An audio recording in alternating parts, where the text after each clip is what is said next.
বন্ধুরা তোমরাও যদি চাও মার্চের 15 তারিখ থেকে 30 তারিখের মধ্যে তোমাদের যে সমস্ত বেলি ফুল গাছের গ্রোথ শীতকালে থেমে গেছিল সেই সমস্ত বেলি ফুল গাছের মধ্যে নতুন গ্রোথকে আনতে, আবার তোমাদের বেলি ফুল গাছের প্রত্যেকটা ডালে ডালে কুঁড়ি এবং ফুলে ভরিয়ে তুলতে, তাহলে এই ফেব্রুয়ারি মাসের মাঝামাঝি সময়ে দাঁড়িয়ে প্রত্যেকটা বেলি ফুল গাছের কাটাই ছাঁটাই এবং রিপোর্টিংকে কিন্তু আমাদের করে ফেলতে হবে। তাই এই ভিডিওতে আমি তোমাদের সঙ্গে আলোচনা করব কোন বেলি ফুল গাছগুলোর মধ্যে আমরা সফট পুনিং করব, কোন বেলি ফুল গাছগুলোর মধ্যে আমরা হার্ড পুনিং করব, কোন বেলি ফুল গাছের রিপোর্টিং করার প্রয়োজন, কোন বেলি ফুল গাছগুলোর রিপোর্টিং আমাদের করার প্রয়োজন নেই, এবং তার সঙ্গে সঙ্গে আমি আলোচনা করব কোন বেলি ফুল গাছের মধ্যে আমরা কোন খাবারকে প্রয়োগ করব। তো তোমরা দেখতে পাচ্ছ আমি কিন্তু আমার ছোট থেকে বড় সমস্ত বেলি ফুল গাছগুলোর মধ্যে সেই প্রাথমিক পরিচর্যাগুলোকে কিন্তু করে ফেলেছি,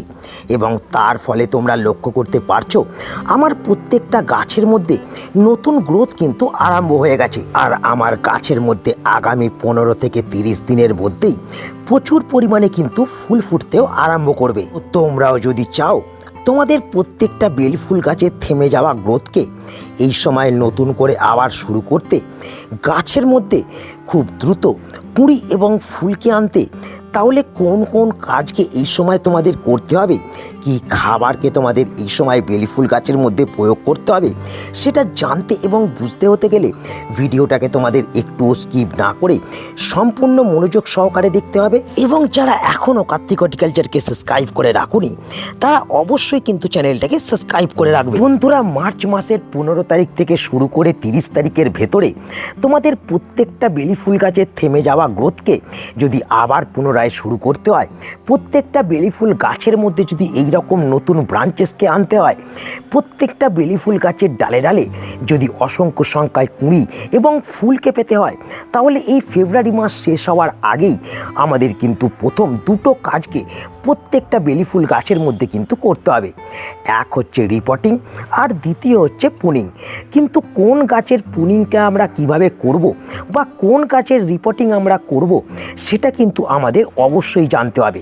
তো শুরুতেই আমি তোমাদের সঙ্গে আলোচনা করব কোন ধরনের বেলি ফুল গাছের মধ্যে আমরা হার্ড পুনিং করব, কোন ধরনের বেলি ফুল গাছের মধ্যে আমরা সফট পুনিং করব।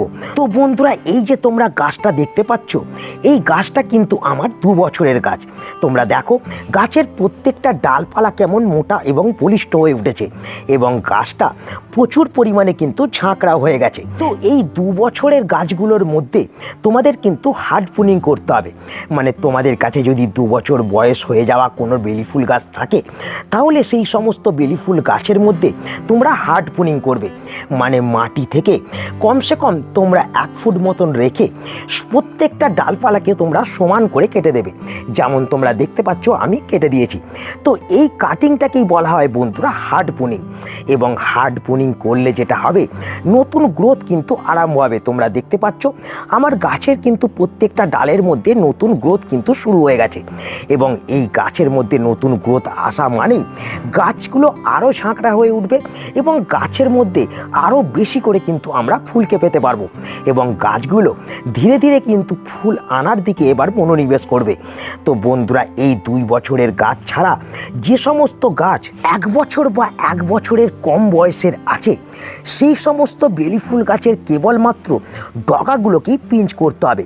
তোমরা এখানে দেখতে পাচ্ছ আমি কিন্তু এই বেলি ফুল গাছের কেবলমাত্র ডগাগুলোকেই পিঞ্চ করেছিলাম, এবং ডগাগুলোকে পিঞ্চ করার পরেই আবার কিন্তু গাছের মধ্যে নতুন গ্রোথ শুরু হয়ে গেছে, এবং গাছটা আগের থেকে কিন্তু ঝাঁকড়া হয়ে উঠছে, এবং গাছের মধ্যে আমরা কিন্তু এরপর প্রচুর পরিমাণে কিন্তু কুঁড়ি এবং ফুলকে আনতে পারবো। তো তোমাদেরও গাছের বয়সের ডিফারেন্সকে দেখে বুঝে বুঝে এই পুনিংকে কিন্তু তোমাদের অবশ্যই করতে হবে।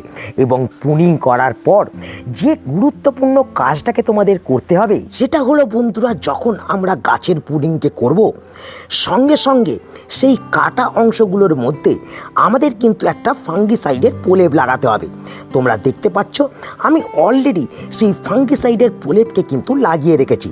এর কারণ বন্ধুরা, আমরা যদি এই ফাঙ্গিসাইডের প্রলেপ বেলি ফুল গাছের কাটা অংশে না লাগাই, তাহলে কিন্তু এই ডাল ধীরে ধীরে কিন্তু শুকিয়ে যাবে এবং গাছ ধীরে ধীরে কিন্তু মারা যাবে। কারণ বন্ধুরা, এই বেলি ফুল গাছের কাটা অংশে ডাইব্যাক কিন্তু খুব দ্রুত হারে আক্রমণ করে এবং গাছকে ধীরে ধীরে কিন্তু শুকিয়ে মেরে ফেলতে পারে। তাই আমাদের এই কাজটাকে কাটাই ছাঁটাই করার পর ভুলে গেলে কিন্তু কোনো গাছের ক্ষেত্রে চলবে না। তাই এই কাজটা অবশ্যই তোমাদের কিন্তু করতে হবে।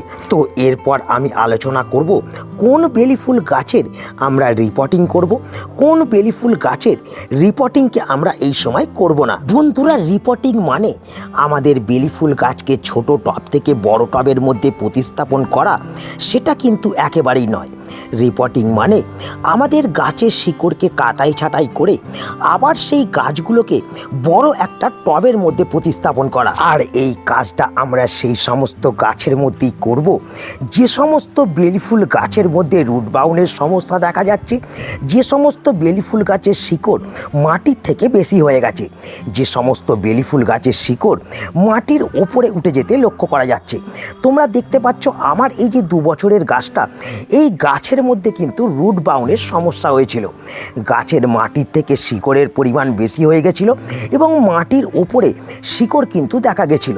তাই আমি এক্ষেত্রে যেটা করেছি, আমি কিন্তু বন্ধুরা এই বেলি ফুল গাছটাকে টব থেকে বার করেছি, করে 50% শিকড়কে কিন্তু আমি কেটে দিয়েছি এবং সেই শিকড় কেটে দেওয়া বেলি ফুল গাছটাকে আমি 50% মাটি এবং 50% ভার্মি কম্পোস্টের সাথে 1 মুঠো নিমখোল দিয়ে এবং 2 গ্রাম ফাঙ্গিসাইড মিশিয়ে আমি কিন্তু টবের মধ্যে সুন্দর একটা ড্রেনেজ সিস্টেম তৈরি করে কিন্তু প্রতিস্থাপন করেছি। তো তোমাদেরও 2 বছর বা 2 বছরের বেশি যে সমস্ত বেলি ফুল গাছ একটা টবের মধ্যে আছে, সেই সমস্ত বেলি ফুল গাছকে তোমাদের কিন্তু টব থেকে বার করে শিকড় কাটাই ছাঁটাই করে আদর্শ একটা মাটিকে তৈরি করে আবার নতুন করে কিন্তু এই সময় প্রতিস্থাপন করতে হবে। আর এই সময়টাই আমাদের বেলি ফুল গাছের শিকড় কাটাই ছাঁটাই এবং রিপোর্টিং করার উপযুক্ত একটা সময়। আর এই কাজটাকে না করলে গাছের গ্রোথ ভালো হবে না, গাছের মধ্যে কিন্তু ফুল আসবে না, ধীরে ধীরে গাছ কিন্তু মারা যেতে শুরু করবে। কিন্তু যে সমস্ত গাছের মধ্যে রিপোর্টিং করার প্রয়োজন নেই, মানে যে সমস্ত বেলি ফুল গাছ 1 বছর বা তার থেকেও কম বয়স, সেই সমস্ত বেলি ফুল গাছের মধ্যে রিপোর্টিং করার বদলে তোমাদের যেটা করতে হবে সেটা হলো বন্ধুরা, গাছের কাটাই ছাঁটাইকে প্রথম করতে হবে এবং কাটাই ছাঁটাইকে করার পর তোমাদের কিন্তু গাছের মাটিটাকে ভালো করে খুঁজে নিতে হবে। তোমরা দেখতে পাচ্ছ আমি কিন্তু এই গাছের রিপোর্টিংকে কিন্তু করছি না, তার বদলে আমি গাছের মাটিটাকে সুন্দর করে কিন্তু খুঁজে নিচ্ছি। কিন্তু এক্ষেত্রে তোমাদের গাছের মাটি যদি ভিজে থাকে তাহলে মাটি খুঁজে নেওয়ার পর কমসে কম 1 দিন মাটিটাকে রোদ খাইয়ে ভালো করে কিন্তু শুকিয়ে নিতে হবে। যেহেতু আমার গাছের মাটি অলরেডি শুকনো আছে, তাই সেক্ষেত্রে আমি যে কাজটাকে করব সেটা হলো শুরুতেই আমি কিন্তু এখানে দেখতে পাচ্ছ 1 মুঠো ভার্মি কম্পোস্টকে ব্যবহার করে দিচ্ছি। তো তোমরাও যেটা করবে, টব অনুযায়ী 1 থেকে 2 মুঠো ভার্মি কম্পোস্ট তোমরা প্রথমে গাছের মাটিতে কিন্তু প্রয়োগ করে দেবে এবং এই ভার্মি কম্পোস্টকে প্রয়োগ করে দেওয়ার পর যে খাবারটাকে তোমাদের প্রয়োগ করতে হবে সেটা হলো বন্ধুরা এটা। তো এই যে খাবারটা তোমরা দেখছো, এটা কিন্তু বাড়ির মধ্যেই তোমরা তৈরি করে নিতে পারবে। আর এই খাবারটাকে তৈরি করার জন্য তোমাদের প্রথম যেটা নিতে হবে সেটা হলো বন্ধুরা জল। তোমরা দেখতে পাচ্ছ আমি কিন্তু এই পাত্রের মধ্যে 250 ml কিন্তু জলকে নিয়ে নিয়েছি এবং এই 250 ml জলের মধ্যে আমাদের প্রথম যে উপকরণটা মেশাতে হবে সেটা হলো বন্ধুরা এই চা পাতার গুঁড়ো। দেখতে পাচ্ছ আমি এই 250 ml জলের মধ্যে 1 চামচ চা পাতার গুঁড়োকে কিন্তু মিশিয়ে দিলাম এবং এই চা পাতার গুঁড়োর সাথে সাথে আমাদের যে দ্বিতীয় উপকরণটাকে নিতে হবে সেটা হলো বন্ধুরা নিমখোল। দেখতে পাচ্ছ আমি এই পাত্রের মধ্যে 1 চামচ নিমখোলকেও কিন্তু প্রয়োগ করে দিলাম এবং এই নিমখোলকে দেওয়ার সাথে সাথে আমাদের যে 3 নম্বর উপকরণটা এই জলের মধ্যে মেশাতে হবে সেটা হলো বন্ধুরা এই হলুদ। এই হলুদকে আমরা কিন্তু 2 থেকে 3 গ্রাম এই জলের মধ্যে কিন্তু মিশিয়ে দেবো এবং এই যে দ্রবণটা তৈরি হচ্ছে, এই দ্রবণটাকে তৈরি হওয়ার জন্য আমরা 2 থেকে 3 ঘন্টা কিন্তু একটা ছাওয়াযুক্ত জায়গার মধ্যে রেখে দেবো এবং 2 থেকে 3 ঘন্টা পর যখন আমরা দেখব আমাদের এই পাত্রের জলটা একটুখানি কালচে বর্ণের হয়ে গেছে, তখনই আমরা যেটা করব সেটা হলো আমাদের প্রতিটা বেলফুল গাছের মাটির মধ্যে ভার্মি কম্পোস্টকে প্রয়োগ করে দেওয়ার পর এই তরল খাবারটাকে আমাদের প্রয়োগ করে দিতে হবে। আর এই তরল খাবারের প্রয়োগে গাছের উপর থেকে গাছের নিচু পর্যন্ত সমস্ত জায়গা কিন্তু প্রোটেক্ট হয়ে যাবে, মাটি ফ্রেশ হয়ে যাবে, মাটির মধ্যে ছত্রাক ব্যাকটেরিয়া থাকলে সেটা ধ্বংস হয়ে যাবে, তার সঙ্গে সঙ্গে গাছ এই খাবারের প্রয়োগে নতুন গ্রোথকে কিন্তু শুরু করতে পারবে। আর এই খাবার বন্ধুরা তোমাদের প্রত্যেকটা রুট পুনিং এবং কাটাই ছাটাই করা গাছে যখন এই রকম নতুন নতুন ডালপালা ও পাতা আসতে শুরু করবে তখনই কিন্তু প্রয়োগ করতে হবে। বন্ধুরা, আশা করি তোমরা সকলেই বুঝতে পারলে এই ফেব্রুয়ারি মাসের মাঝামাঝি সময়ে দাঁড়িয়ে বেলফুল গাছের মধ্যে কোন কোন কাজগুলোকে তোমাদের করতে হবে, কোন গাছের কিভাবে তোমাদের পুনিং করতে হবে এবং কোন গাছের ক্ষেত্রে কোন খাবারকে তোমাদের প্রয়োগ করতে হবে। তো আশা করি এই ভিডিওটা তোমাদের সকলের কাজে লেগেছে। যদি ভিডিওটা তোমাদের একটুও ভালো লাগে তাহলে অবশ্যই কিন্তু ভিডিওটাকে একটা লাইক করে দেবে, তোমাদের বন্ধুদের কাছে শেয়ার করে দেবে এবং যারা এখনও কার্তিক হর্টিকালচারকে সাবস্ক্রাইব করে রাখোনি তারা চ্যানেলটাকে অবশ্যই সাবস্ক্রাইব করে রাখবে। তো দেখা হচ্ছে আবার একটা নতুন ভিডিওতে। সকলে ভালো থেকো, নমস্কার।